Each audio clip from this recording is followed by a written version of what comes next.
Hello friends, welcome to my channel home science classes में आपका सभी का स्वागत है। तो आज का हमारा टॉपिक है गृह प्रबंध प्रक्रिया, होम मैनेजमेंट प्रोसेस क्या होता है। तो चलिए आज का वीडियो स्टार्ट करते हैं। तो इसमें गृह व्यवस्था प्रक्रिया के चरण कौन कौन से होते हैं इसके बारे में हम जानेंगे। तो जो न्यू मैन है उनके अनुसार उन्होंने इनके कुछ चरण बताए हैं अपने अनुसार। तो कौन कौन से होते हैं जो उन्होंने बताया है। पहला होता है आयोजन, दूसरा होता है संगठन, तीसरा होता है साधनों का एकीकरण, और इसका जो चौथा होता है निर्देशन, और पांचवा होता है नियंत्रण। तो ये न्यू मैन के अनुसार है, क्योंकि ये कभी कभी एग्जाम में पूछ लेता है इनके अनुसार चरण बताइए, या फिर सीक्वेंस पूछ लेता है। इसके बाद आप लगाइए नेटवर्क के एग्ज़ाम, टीजीटी, पीजीटी में पूछा जाता है। तो आप लोग ये याद रखिएगा, ठीक है। आप लोग बस बने रहिए यहाँ पे। मैं बताऊँगी, बस आप देखते रहिए, मैं बताऊँगी आगे, सब कुछ समझाऊँगी एक एक करके। बस आप वीडियो अच्छे से देखते रहिए। फिर जो निखिल तथा डार्सी है ना, उनके अनुसार उन्होंने क्या बताया है। उनके अनुसार कितने टाइप के जो चरण होते हैं। उन्होंने पहला जो चरण बताया है वो है आयोजन, दूसरा उन्होंने बताया योजना के क्रियान्वयन का नियंत्रण, फिर जो तीसरा उन्होंने बताया है परिणामों का मूल्यांकन करना। तो ये इनके अनुसार 3 चरण होते हैं। जो निखिल है उनके अनुसार 3 चरण होते हैं। ये भी आप लोग याद रखिएगा, कभी कभी पूछ लिया जाता है। फिर अब बात करें गृह व्यवस्था प्रक्रिया के चरण, तो टोटल चरण कितने होते हैं। टोटल 4 होते हैं। आयोजन, हम प्लानिंग करते हैं। संगठन में हम उन प्लानिंग को कैसे करेंगे, ठीक है, सामान जो भी हम इकट्ठा करते हैं।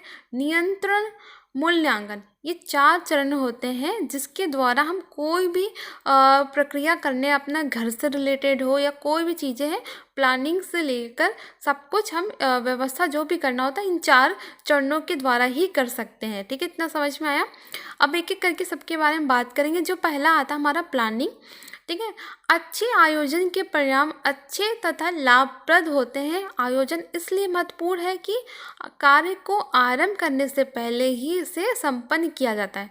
क्योंकि जब हम प्लानिंग करते हैं तो हम बना लेते हैं, हम ऐसे ऐसे प्लानिंग करके हम ये चीज़ को पा सकते हैं।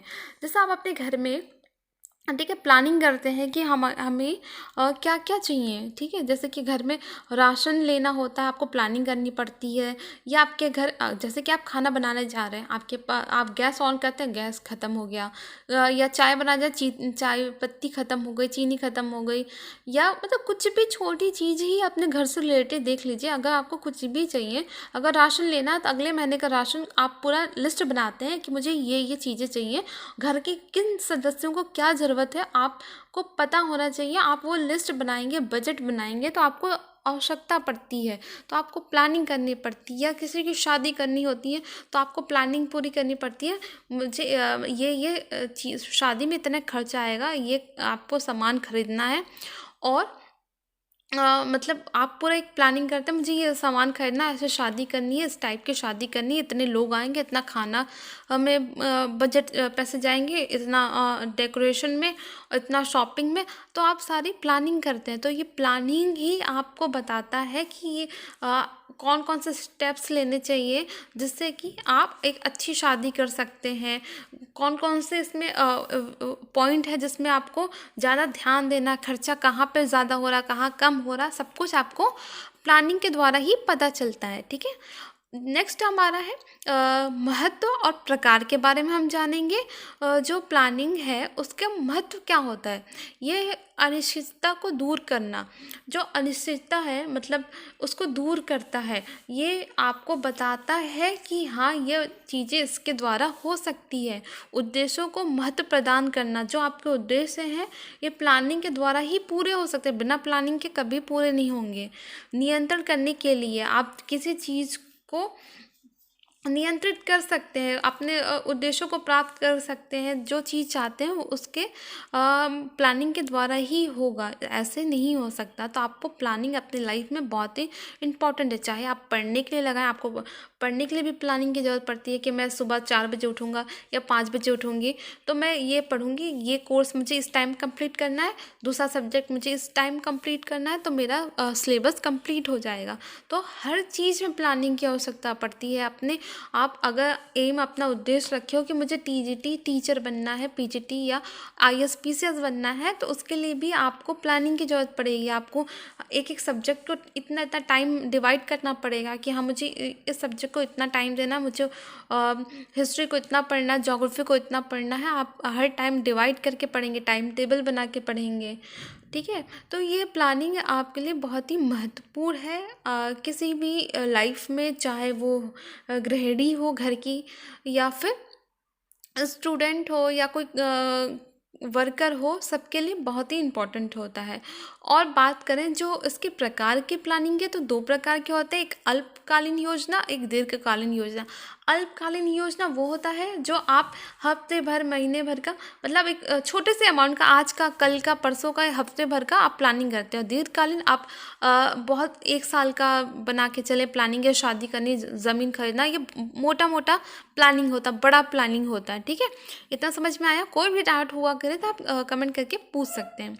अब बात करें योजना की तकनीक, ठीक है। प्लानिंग के तकनीक कौन से होते हैं, तो इसमें बात करें जो ग्रास तथा क्रेंडल है, उनके अनुसार उन्होंने बताया है समस्या को परिभाषित करना, ये उनके स्टेप्स हैं, ठीक है, प्लानिंग के। पहले समस्या कौन सी होगी, उसको परिभाषित करना, विकल्पों को ढूंढना, कौन से विकल्प से हम उसको समस्या को निवारण कर सकते हैं, विकल्पों के उपयोग के अनुसार उन पर विचार करना कि हाँ, विकल्प तो इतने सारे मिल गए, लेकिन सही विकल्प कौन सा होगा, उस पर विचार करना, अधिकतम उपयुक्त संभावित हल का चयन करना, तो उनमें से जो सही है उसका यूज़ करके हम उसका चयन करेंगे, फिर परिणामों को स्वीकार करना, फिर जो परिणाम आया उसको स्वीकार करेंगे, देखेंगे कि अच्छा आया या बुरा आया, सुधार करने योग्य है कि नहीं। तो ये ग्रास एवं क्रेंडल, क्योंकि ये पूछा जाता है नेट में, तो बहुत ही इससे क्वेश्चन आते हैं, ठीक है। फिर आता हमारा लुईस ए एलन के अनुसार उन्होंने अपने चरण बताए हैं, भविष्यवाणी करना, उद्देश्यों को विकसित करना, कार्यक्रम बनाना, फिर आता है हमारा समय सूची बनाना, फिर नेक्स्ट आता है बजट बनाना, फिर प्रक्रिया विकसित करना, और फिर आता है हमारा नीति का विकास करना। ये इनके अनुसार पूरे उन्होंने अपने चरण बताए हैं, ठीक है।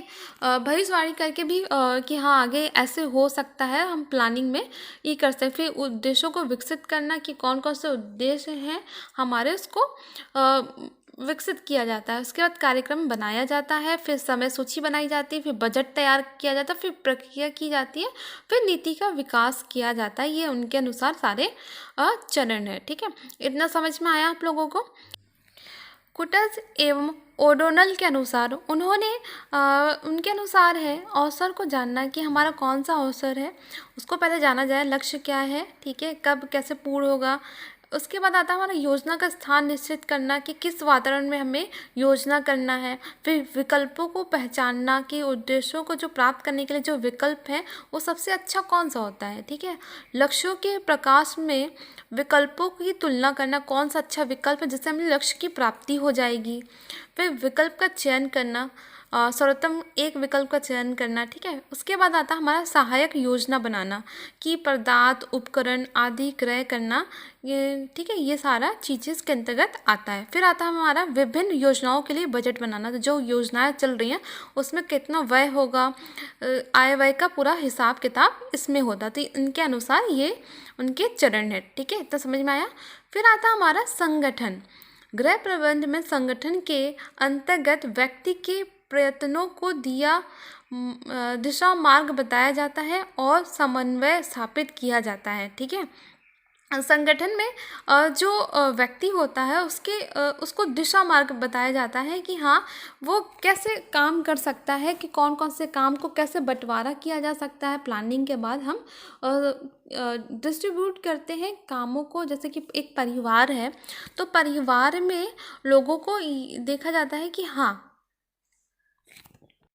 जैसे एक घर में कोई अच्छा जाकर सब्जी लेकर आ सकता है, या घर का कोई काम कर सकता है, राशन ला सकता है, या बिजली का बिल भर सकता है, तो अलग अलग कामों को घर परिवार में बांटना ही संगठन के द्वारा ही होता है। फिर आता है हमारा आता है संगठन प्रक्रिया के विभिन्न चरण। तो इसके कौन कौन से चरण होते हैं? जो पहला चरण होता है क्रियाओं का निर्धारण करना। इसका मतलब होता है जो हम प्लानिंग जो किए हैं, तो इसमें जो हमें काम दिया गया है वो काम के अनुसार, उसके उद्देश्यों के अनुसार विभिन्न जैसे परिवार के सदस्यों में बांटना कि कौन सा कार्य कौन अच्छे से कर सकता है, उसको बांटना। जैसे कि घर का सब्जी कौन ला सकता है, वो अच्छे से ला सकता है, तो उसमें बांटना। फिर आता है क्रियाओं का समूहीकरण। तो मतलब जैसे कि दो एक जैसी क्रियाएं हैं तो उनको एक ही सदस्य को देना। जैसे कि पानी का बिल, बिजली का बिल और जैसे नेट का बिल, तो एक ही सदस्य को देना क्योंकि एक ही काम है, तो उसको समूहीकरण करके हम दे सकते हैं। फिर आता हमारा परिवार के सदस्यों के मध्य कार्य का विभाजन करना। तो जो परिवार के सदस्य जो अच्छे से कार्य कर सकते हैं उनमें अच्छे से बांटना, ठीक है। और ये काम जो प्लानिंग करता है उसको ही करना चाहिए। फिर आता हमारा अधिकारों को सौंपा जाना। जो विभिन्न अधिकार दिए गए हैं सबको सौंपना अच्छे से कि ये काम मतलब वो काम जैसे कि घर की सब्जी लाना, राशन लाना, कपड़े धुलवाना, बिल देना, ये सारे काम का अच्छे से उनको देखकर समझाना कि ये काम कैसे होना चाहिए। फिर आता हमारा लास्ट स्टेप समन्वय, संतुलन तथा संबंध स्थापित करना। तो इसमें जो परिवार है उसमें संबंध अच्छे से होना चाहिए, तभी काम अच्छे से होगा। तो सब में अच्छा संबंध स्थापित करवाना ही गृहिणी का काम है। फिर आता है हमारा नेक्स्ट, इसका आता है नेक्स्ट नियंत्रण। ये क्या होता है? नियंत्रण एक ऐसी क्रिया है जो कि योजना क्रियान्वित करने में तथा उसे गतिमान बनाए रखने में मदद करती है। अर्थात योजना को कार्य रूप देना ही नियंत्रण कहलाता है।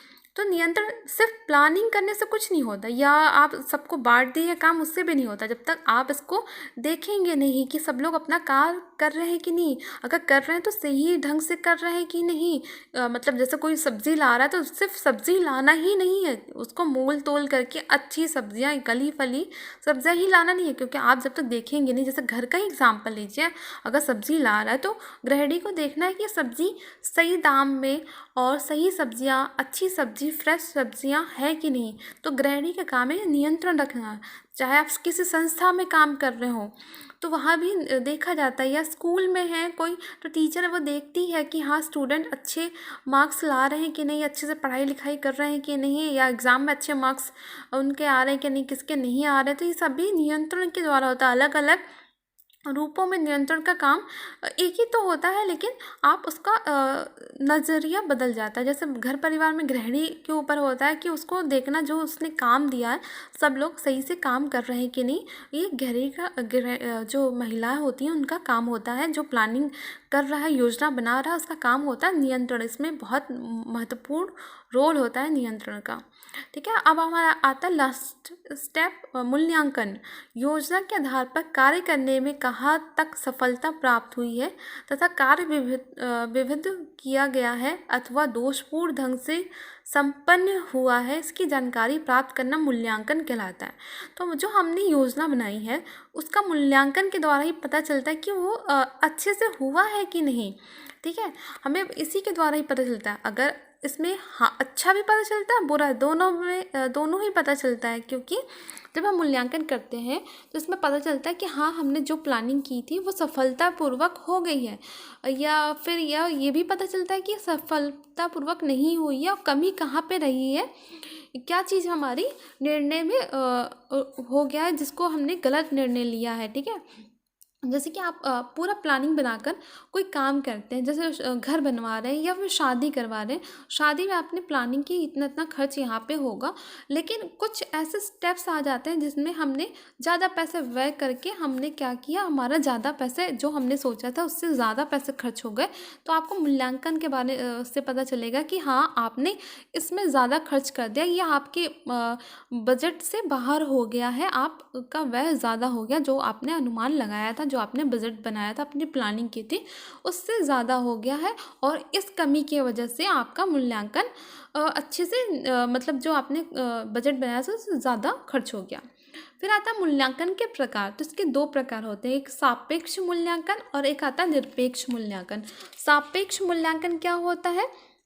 इसमें होता है कि जो आप ये बहुत ही सही मूल्यांकन माना जाता है। इसमें क्या होता है, आप तुलनात्मक ढंग से देखते हैं कि इसकी तुलनात्मक करते हैं, विवेचना करते हैं। उस जो आपका उद्देश्य था, वर्तमान योजना है, उसके लिए निश्चित किए गए लक्ष्य, परिवारों द्वारा प्राप्त लक्ष्य, इससे आप तुलनात्मक ढंग से करते हैं। फिर आपको पता चलता है कि जो आपने लक्ष्य बनाया था वो आपका सही गया, प्लानिंग जो आपने की थी वो सही गया कि नहीं गया। आप सापेक्ष मूल्यांकन के द्वारा करते हैं। और जो निरपेक्ष मूल्यांकन होता है तो ये इसको सही नहीं माना गया, क्योंकि ये आप अपने जो आपने सोचा है कि हाँ ये ऐसा जाएगा, या फिर आपने जो आपने मन से जो विश्लेषण किया उसको मान लेते हैं। पहले से आप सोच लेते हैं कि हाँ मैंने अच्छा नहीं किया, तो ये मूल्यांकन निरपेक्ष मूल्यांकन के द्वारा ही इसके अंतर्गत ही आता है। अगर वीडियो पसंद आया तो प्लीज़ वीडियो को लाइक करें, शेयर करें और चैनल को सब्सक्राइब करें।